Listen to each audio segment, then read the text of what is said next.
welcome to my channel. My name is Ntui. On this channel I make some tutorials. I post new videos on Monday, Wednesdays and on Saturdays. So if you're into stuff like this, make sure to check back on those days in order to watch new content. Alright, if you are a beginner or if you're a person that's trying to brush up on your skills, I offer online courses. I'll be showing a demo on how to make a jumpsuit so you can watch on the side if it will be convenient for you to learn online. If you're interested, send me a message on Telegram. Alright, the number is on the screen right now. Thank you so much for watching. I really appreciate it. If you like the video, please give it a like. Do not forget to subscribe. I will see you in the next video. Have a lovely day. Bye bye. Alright, you're welcome to today's video. In this video, I'm going to show you how to make the top that you've seen on the thumbnail. So to begin, you will need to know how to draft a bodice. I keep on saying this in every video. It's growing old. Well, anyway, description is in the description is in the link. The link is in the description below. So please check that out. Because that would explain everything concerning the beginning part of this video. The entire top is based on that video on how to draft a bodice. Links will be in the description. All right, so let's go ahead and get this done. All right, so here is my shoulder. This is just me showing you how I do it real quick. All right, so after you've drafted the bodice, so bust, under bust round, waist, that's the top length. I'm going to add 2 inches to the side. All right, so now if you notice, I didn't add the neckline width and the neckline depth yet, so please don't. All right, and this is 1 inch I've added at the bottom for my hemming allowance. So for my neckline width, what you're going to do is you're going to take away a width of 2.5. all right, and then for the depth, you're going to also take 2.5. Want it to sit a bit high. What I'm going to do, simply connect them together and make my curve to form my neckline. All right, so that's concerning the bodice. The next thing I'm going to do is I'm going to cut this out. After I cut it out, this pattern will be used to cut the front and the back. All right, so the front and the back of this top, the difference is not that much. The only difference that we have is with the darts, because the darts at the front would sit lower when compared to the darts at the back. If you see the video on how to draft the bodice, I explain where your darts should be placed. So simply see that video, because that's the same way I'm going to hold my darts. All right, so now when I cut this out, this pattern, like I said before, will be used to cut both the front and the back. By the time we add our darts, that would differentiate the two sides, the front from the back. All right, so that's what I'm doing now. I'm cutting out the pattern. The same way I cut this is the same way I cut the second pattern. All right, so here I have 2 patterns. All right, next thing I'm going to do is I'm going to draft sleeves for them. All right, like I said before, links in the description below for how to draft sleeves. So let me go ahead and draft my sleeves, and after I draft my sleeve, I will be back. So this is the sleeve I have here. Now this sleeve I have here is a sleeve that has elastic at the bottom. I'm not going to go ahead to do a placket and a cuff. I've made videos on that before. I think very soon my nickname would be the links and in the description. If you want to learn how to make a shirt sleeve with a placket and a cuff, check the link below. I've made videos on that. So I don't want to go ahead making an entire video on that again. I'll just focus on the neck. So for this one, this sleeve is simply going to be for I'll simply attach elastics at the bottom of the sleeve. Make sure to see the other video. All right, so let me go ahead and transfer this to cut my patterns. I'll cut 2 sleeves. All right, so let's go ahead. What are you saying? Cut it now. Anyway, so I'm cutting 2 sleeves first, and then I'm going to place one on top of the other, and then make my curve for the front of my sleeve. All right, so now I'm quickly marking my dart points. So like I said before, in the video on how to draft a bodice, I explained this thoroughly. So I'm going to just breeze through it real quick. Now I'm using my paper to mark out my dart points, so that once I go over to my sewing machine, I know where my dart is supposed to start and end for both the front and the back. This is the back I'm placing now. All right, you can see where I'm passing it on. So now what I'm going to do is I'm going to simply hold my darts on on both the front and the back. Now please notice, okay, I've already told you guys that the patterns are the same, so that means the back doesn't have a zipper allowance. Yeah, so after that, the next thing I'm going to do is I'm going to join both sides of the shoulder together, consuming 1/2 inch. So that's what I'm doing now, running across the shoulder 1/2 inch. And then this would be a good time to use your overlocker to finish here and finish here. All right, next thing I'm going to do is I'm going to attach my sleeve. All right, now because we have made the darts, we know where the front is and where the back is, so make your sleeve to face the correct direction. That's why we didn't do that's why we held the dart when we held the dart, because now it will help us to know how to position our sleeve, as you can see me doing in this in that clip right there. So I'm going to join the sleeves. I'm going to attach my sleeves on both sides. Make sure to place it correctly. All right. Now after that, make sure to use your overlocker to finish your joining, and then iron everything properly. Make sure that everything is laying smooth, because in the next step we need it to be smooth so they don't have any issues. Now you're wondering why we have a shoulder and it's looking more like an hero, like a boba top, sorry. Yeah, I thought about a lot of ways to explain this to you, so this is the easiest way. After you've drafted the sleeve, you pick the side where you want to have the off shoulder. For me, I want the off shoulder to be on the left. So on that side there, you can see, make sure that the front is facing up like it's facing now. Okay, you need to decide how low you want the off shoulder to be. All right, so measure from the shoulder point to where you want, to how many inches you want the off shoulder on that side to fall off. All right, so for me, I want it to be 4 inches. I'm going to make a mark at 4 inches here. All right, and then simply connect your neckline smoothly out to that point. All right, so you see this. So if I wanted to do this by cutting one sleeve complete and cutting the other sleeve half, you would have made the whole thing quite complex. So you see this, and now we're not going to be worried about how many should the off shoulder be and all of that and trying to figure that out. Make sure to lock all the old stitches after you've loosened them like so. On to the next step, which is making a placket for this side here. So we're going to need to create a placket on that part so that the neckline can open up.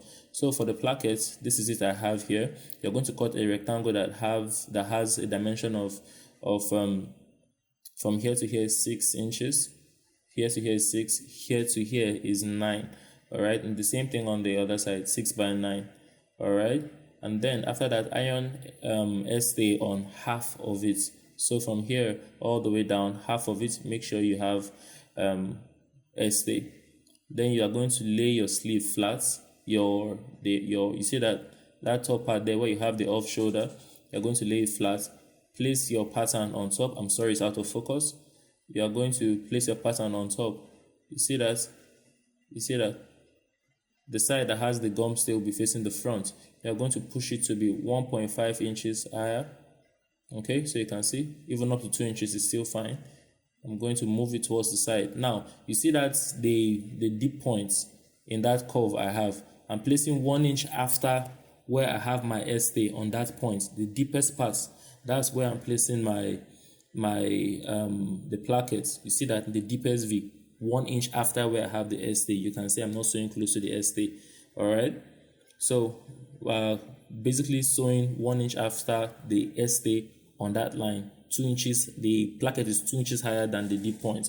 You see this line I have here, that's the line I'm sewing on now. Okay, so I'm going to stitch down. All right, I'm going to go down 5 inches. All right, you see this, you're going to stitch down to 5 inches, leave your needle in turn. You're going to sew across 1 inch before you come back up and lock it.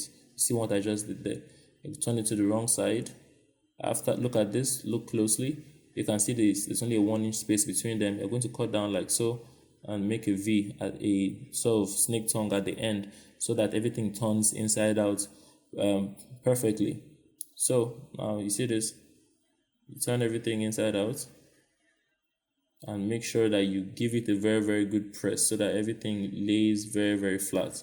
So let me go and iron it and I'll be back. Look at, I've ironed everything, it's flat. We're going to come to the smaller part. Sorry, it's out of focus. We're going to forward 1/2 inch twice. You see that?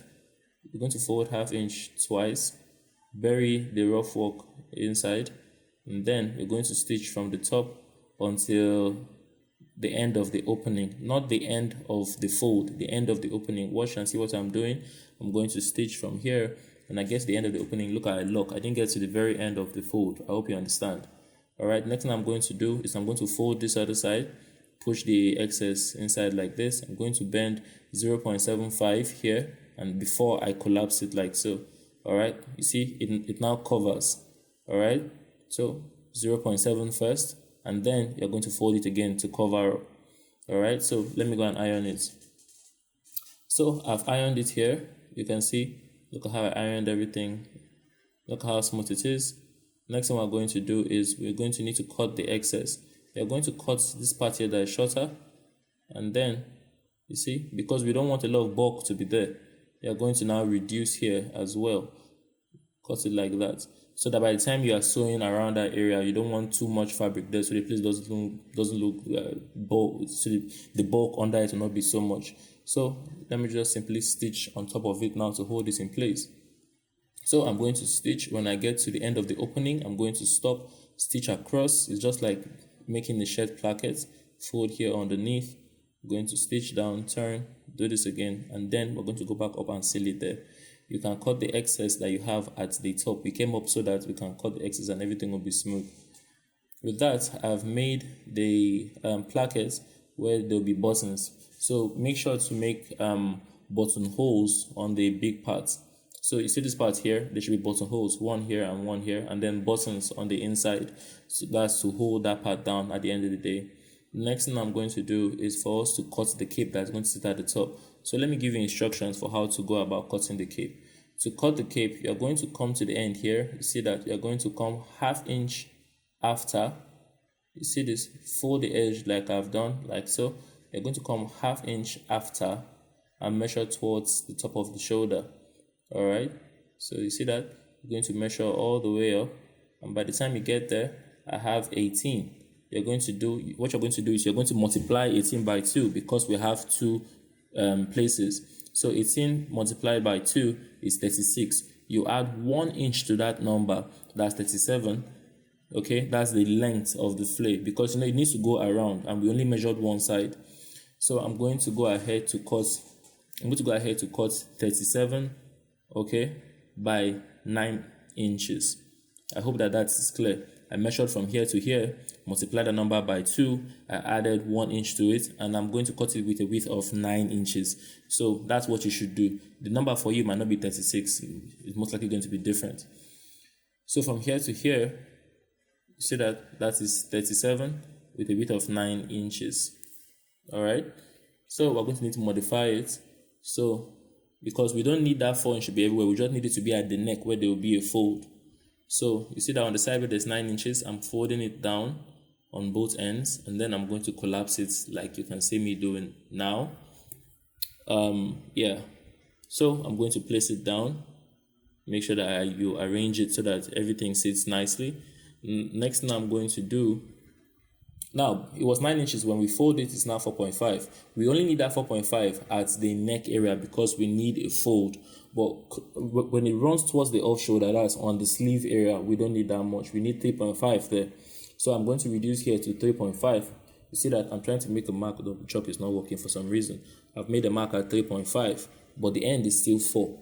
Okay, we're going to reduce the front to 3.5, and then you're going to subtly cut out to the 4.5. So watch and see what I'm doing. I'm going to come out just before I get there. You see that after you've done that, you're going to need to cut here, gently slope it down to 1/2 inch. Check it out so that the edge of the collar has a bit of a slope. You see that? You see that? So next thing I'm going to do is I'm going to iron stay on half of it. You see here, on half of it here. Okay, I'm going to have stay sitting down on half of it. Okay, so make sure now when I say stay, I'm talking about interfacing. That's fusible, woven fusible interfacing. So you iron it on half. On the other side, you will not have stay. So the next thing we're going to do is, okay, but before that, you see, look what I said, half of it has interfacing, the other side doesn't. What I'm going to do is I'm going to fold the edge and I'll sew half an inch. I'll do it on the other side as well. All right, so half inch here, I'm going to stitch half inch on the other side, and when I'm done I will turn the whole thing inside out and push out the excess on the sides, iron everything to be flat. The next thing is for us to simply stitch the collar to the top. We're going to come after half inch, the small side of the placket. On the small side of the placket we come half inch after, and then we'll simply attach from here all the way down. So you see, we're not starting from the beginning, we're coming half inch after the placket. Simply just stitch half inch all the way around like I am doing now. All right, and then after that, you see what we have. We've attached it. You can see close to where we have the complete shoulder, you can see there's a fold there, but at the down part here we will not need that fold. You see this, you've seen that there now. All right, what I'm going to do next is use your overlocker to finish all of these places. So your weaving machine, your serger, whatever you call it, use it to finish the edge. And after you have done that, now for the neatest it can be, make sure to finish that before you fold it like you're about to see me do. All right, finish here, and then you are going to simply fold the edge like so, stitch half an inch all the way around. This is going to make sure that that stays inside. If you want, you can also use cotton bias to finish this place properly. Okay, that is also going to be fine if you don't want to use an overlocker there. After you've done that, you can go ahead to make the sleeve using the link below. But if you want to make the same elastic sleeve I made, yeah, you can keep watching. But if you want to have the placket and the cuff, go and see those other videos. But here I'm simply just going to hem my sleeve with the allowance that I kept for my hemming on both sides, and then I will pass my elastic through it. My elastic was cut using my wrist measurement +1. You see this? I'm trying to pass my elastic through. All right, so now when I say my it's not my measurement, it's the measurement of the person that has the piece. All right, so I'm simply passing my elastic through, and after that I'm going to stitch both sides together. Whatever I've done to this side, do to the other side as well. All right, after that you simply hem the bottom of the top. Make sure to use your overlocker to finish the sleeve joining after you've made this stitch. If you've watched this far, thank you for watching. I'll see you in the next video. Do have a very lovely day. I'm simply just hemming the top. Thank you for watching. All right, bye bye.